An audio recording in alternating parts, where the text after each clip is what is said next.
The film opens with Jack and Kate, who have been together since college and are seen embracing each other. They are at JFK Airport, and Jack is about to depart for a 12-month internship at Barclays in London. Kate fears that their relationship will end if he boards the plane. However, Jack reassures her that they have a solid plan in place. He tells her that she will attend the best law school in the country and secure an internship. Despite this, she wants to prioritize their love over their plans. Jack kisses her and affirms their love is strong enough to endure before leaving. 13 years later, Jack is seen waking up in a luxurious apartment after spending the night with a woman named Paula. He expresses his desire to see her again that evening. Still, she informs him that it's Christmas Eve and she will visit her parents. Subsequently, Jack gets ready for work and encounters his neighbor, Mrs. Peterson, in the elevator. In the lobby, the doorman, Tony, greets him, and Jack imparts some quick investment advice before departing for work in his Ferrari. Jack holds the position of boss in a Fortune 500 company. During a meeting with other directors, Jack discusses trading options and the approach to institutional customers. He notices that a board member, Alan, seems distracted and asks for his input. Alan admits that he's preoccupied with thoughts of his family, as he had promised to be home for dinner on Christmas Eve. Jack remarks that he may have tunnel vision, but emphasizes the significance of their impending announcement of the largest merger in U.S. corporate history within the next 2 days. When Alan apologizes, Jack insists he should be excited, not apologetic, as this year's Christmas gift will be a 10-figure check. The meeting concludes at 8:30, and Jack receives a message informing him that Kate has been trying to reach him. He explains to his assistant that Kate was his college girlfriend, who was about to marry her 13 years ago. His assistant expresses disbelief at the idea of him being the marrying kind and attempts to call Kate on his behalf. However, Jack stops her, stating that he doesn't want to contact Kate and inadvertently reopens old feelings. Just then, Chairman Peter enters his office, and Jack seeks his advice on handling it if an old girlfriend calls. Peter advises him to hold them like taxes, cut them loose. An hour later, Jack says the company's security officer, Frank, good night. He walks home and, on his way, enters a small store to purchase some eggnog. Shortly after, a man arrives at the store with a winning ticket worth $238. The cashier questions the authenticity of the ticket and refuses to cash it. In response, the man brandishes a gun to intimidate the cashier, but Jack proposes a business deal. He offers to purchase the ticket for $200, enabling the man to cash it for $238 elsewhere and make a quick $38. The man agrees to the deal, and they both exit the store. Jack advises the man against using firearms and mentions the availability of programs to assist individuals like him. The enigmatic man cryptically tells Jack that he has brought this upon himself this time before departing. Upon arriving home, Jack goes straight to bed. But as he wakes up the following day, something is wrong. He sees a woman embracing him, who he soon realizes is Kate. Suddenly, 2 children enter the room, hopping onto the bed. Jack appears astonished. And as the little girl addresses him as a dad, Jack jumps out of bed. He becomes agitated and rushes downstairs to leave. At the door, he encounters Kate's parents. His car is far from sight. He goes back inside and inquires about his Ferrari. Kate's parents claim they were unaware of his ownership of a Ferrari and offer their Cadillac instead. Jack drives swiftly to New York City, where he is relieved to see Tony outside his apartment building. Tony informs him he can't enter as he is not a resident, and Jack becomes perplexed and frustrated. Moments later, Mrs. Peterson shows up, and Jack tells her that Tony is behaving oddly. Mrs. Peterson wonders who he is. Jack becomes incensed, thinking they are both playing some prank. When they threaten to call the police, Jack becomes apprehensive and returns to his car to drive to his office.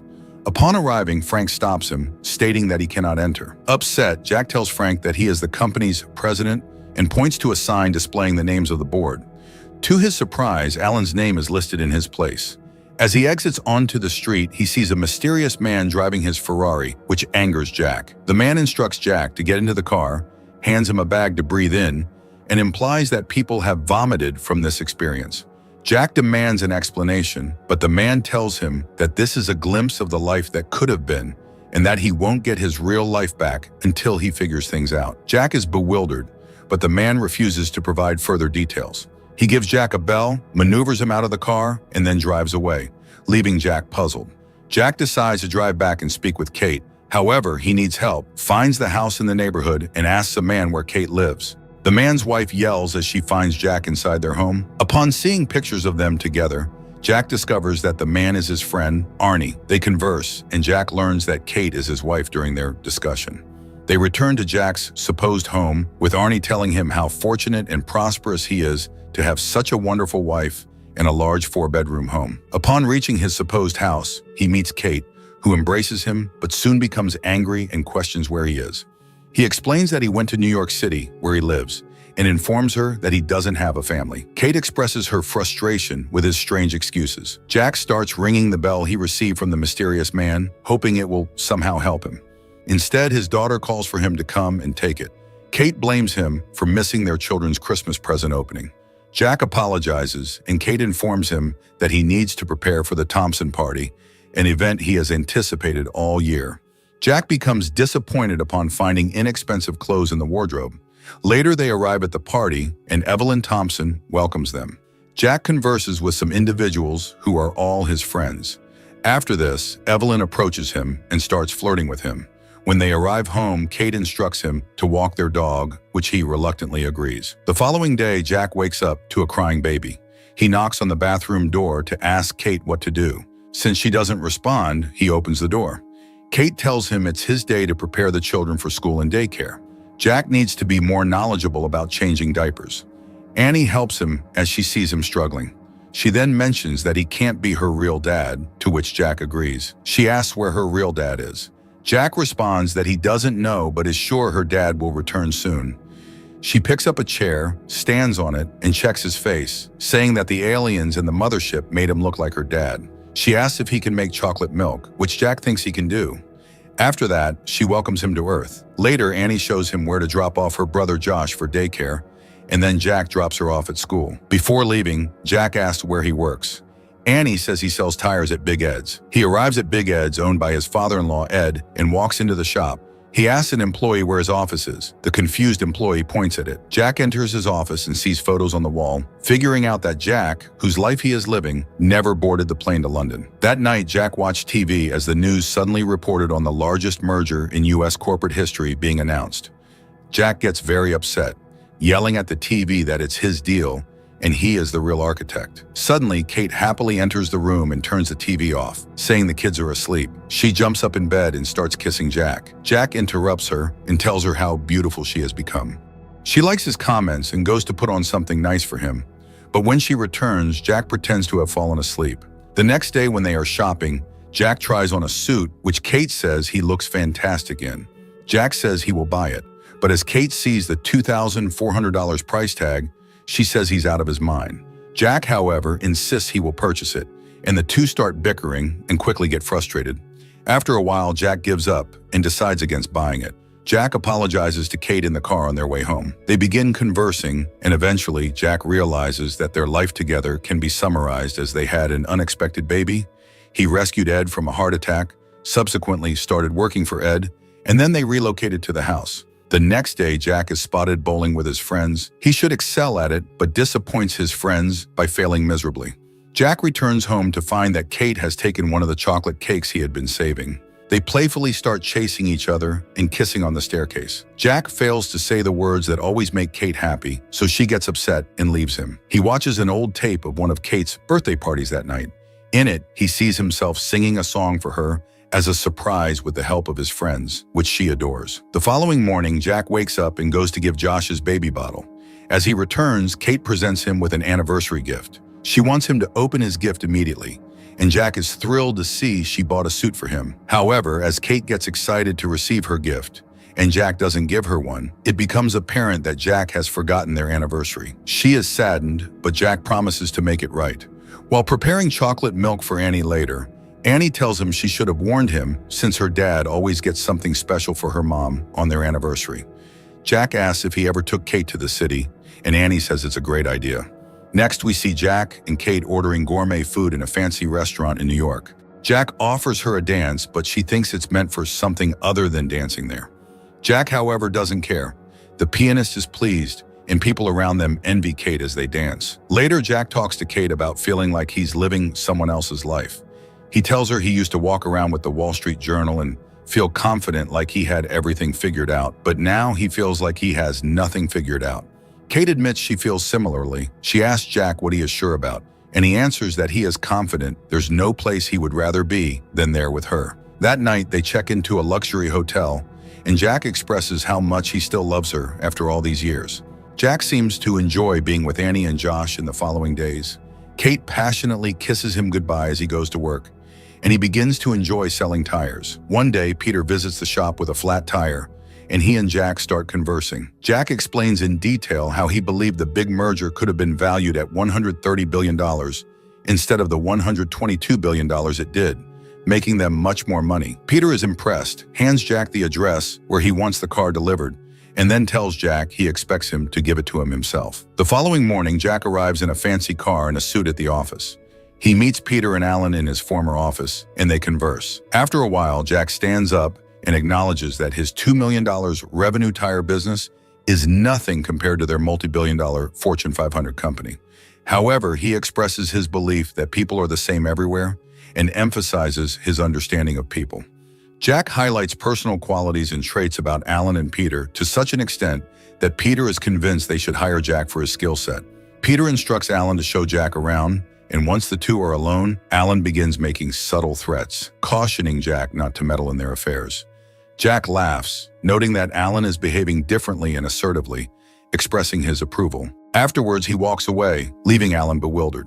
The scene shifts to Jack taking Kate to a luxurious apartment, informing her that it's beneficial for an executive position he's been offered. While she appreciates the gesture, she mentions that they relocated from the city for the sake of their children.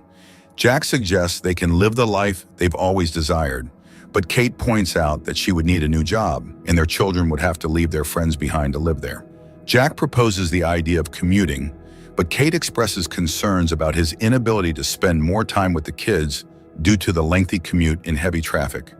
Upon returning home, Jack discovers his old flight ticket to London. After seeing him, Kate says she is afraid that if he gets on that plane, she won't see him again. However, to their great surprise, Jack returns the very next day. Kate then confesses her love for him and expresses her willingness to relocate their entire family to New York City if necessary, as she believes their love is more important than their location. She leaves, and Jack contemplates her words. The following day, Kate finds Jack playing with Annie in the snow. Annie tells Jack she believes her dad will return and embraces him. That evening, Jack visits a nearby store and encounters the mysterious man working as the cashier. The man remarks that it seems Jack has genuinely figured things out. Jack angrily informs the man that he won't allow him to send him back, stating that he can't enter and leave people's lives and disrupt things. The man explains that a glimpse is impermanent by definition. Jack pays for his items and mentions having kids waiting at home. Upon returning home, he checks on Josh and then visits Annie, who briefly wakes up and asks if it's morning.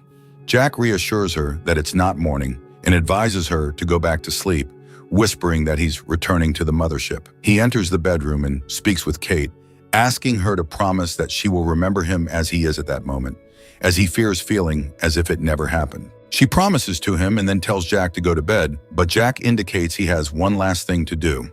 He takes their dog for a walk and allows the dog to run freely for a while. Back home, he tries to stay awake to savor every last moment, but eventually succumbs to sleep. Jack wakes up in his luxurious apartment. As he's about to leave, he sees Paula at the door, wishing him a happy holiday. Jack says it can't be the holiday season and leaves her. He drives to the house he saw in the glimpse and knocks on the door. An unfamiliar man opens the door, and Jack asks if Kate lives there, to which the man answers no. On his way back, his colleague calls him, saying he's 30 minutes late for a meeting, and Jack says he will be there in 20 minutes. In his office, Alan asks Jack if he's all right since he has no suit on, but then quickly begins explaining that there's a crisis and the merger deal is almost falling through. Seemingly having lost the joy in his life, Jack says he will talk with the parties to save the merger. He will do that because he says that is his real life. In his limousine, he calls someone who gives him Kate's address. Jack arrives at the address and enters the place, seeing people moving things out. He sees Kate, who explains she is moving to Paris, where her big law firm has an office. Jack asks if she's married, to which she answers no. She then hands him a box with his old stuff, saying that was why she contacted him. Kate's assistant says she booked a flight for her at 7 o'clock, which Jack overhears, after which Kate starts focusing on other stuff, and Jack leaves. In his limousine, Jack tells his chauffeur to drive him home instead of to the business meeting. He goes through his old stuff while pondering and suddenly sees photos of him and Kate together. He looks at his watch and hastily leaves, driving fast to the airport and looks for Kate. He sees her and calls out her name. When she also sees him, Jack starts explaining how they have a house in Jersey, have 2 lovely kids, and love each other immensely. He tells her it might have all been a dream, but that nothing has felt more accurate. And if she gets on that plane, it will disappear forever. He begs her not to leave for Paris, at least not tonight, and asks her to talk over a cup of coffee, which she accepts. Kate agrees not to leave him, and after that, the two talk and have a great time at the airport cafe.